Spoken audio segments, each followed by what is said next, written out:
各位朋友，今日同大家介紹嘅古蹟係位於九龍尖沙咀廣東道2號嘅1881 Heritage。呢座超過100多年嘅法定古蹟，其實係以前水警總區總部。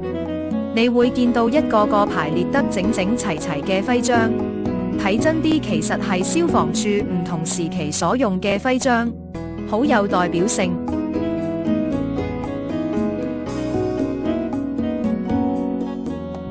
通道嘅右面係九龍消防局主樓及宿舍，側邊停泊咗一架古董消防車。呢部車係20世紀初英國 Dennis 車廠製造嘅，昔日駐守喺呢度，隨時候命。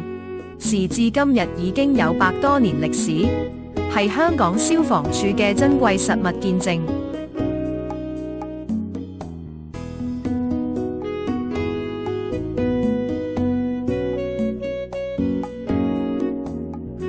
我覺得園區內最特別嘅建築就係時間球塔，又稱為圓屋，是昔日維港重要嘅海上報時設施。1885年時間球塔正式啟用報時服務，除週日及公眾假期，每日中午懸掛時間球，下午1時準時卸下，供港口船隻校準時間。講咗咁耐，終於行到園內嘅地標，亦即係前水警總區總部嘅主樓。呢座主樓屬維多利亞時期建築，最初為2層建築，1920年代加建至3層。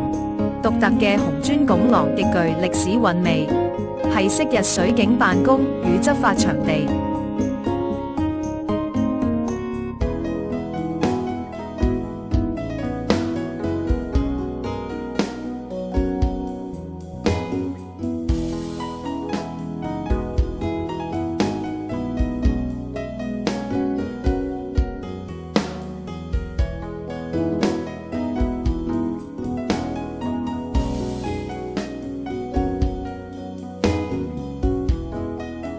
當你昂高頭向上望，就會見到一個倚住主樓外牆而建嘅印度式陽台。據講係因為當時有位印度籍警官命人建造嘅，由於富有建築特色，所以保育司就專登保留佢唔拆落嚟。水警總部重修後，主樓建築活化成文物酒店。酒店範圍內仍保留咗昔日水警總部辦公室、槍房、馬廄。除咗酒店，園內仲設有唔少特色商鋪、餐廳。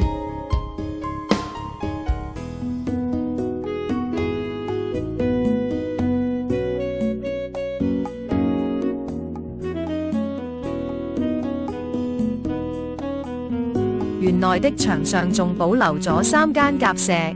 雖然而家已經冇再養鴿子，不過因為呢啲鴿舍外形好特別，所以就保留作外牆裝飾。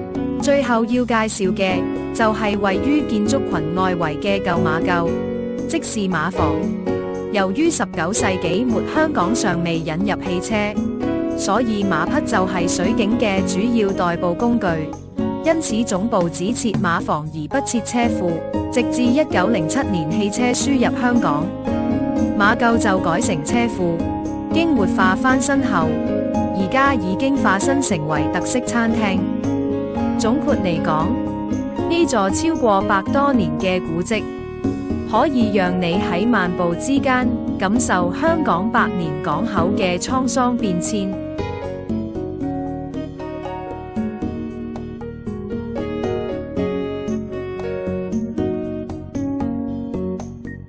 介紹到此結束，多謝大家欣賞。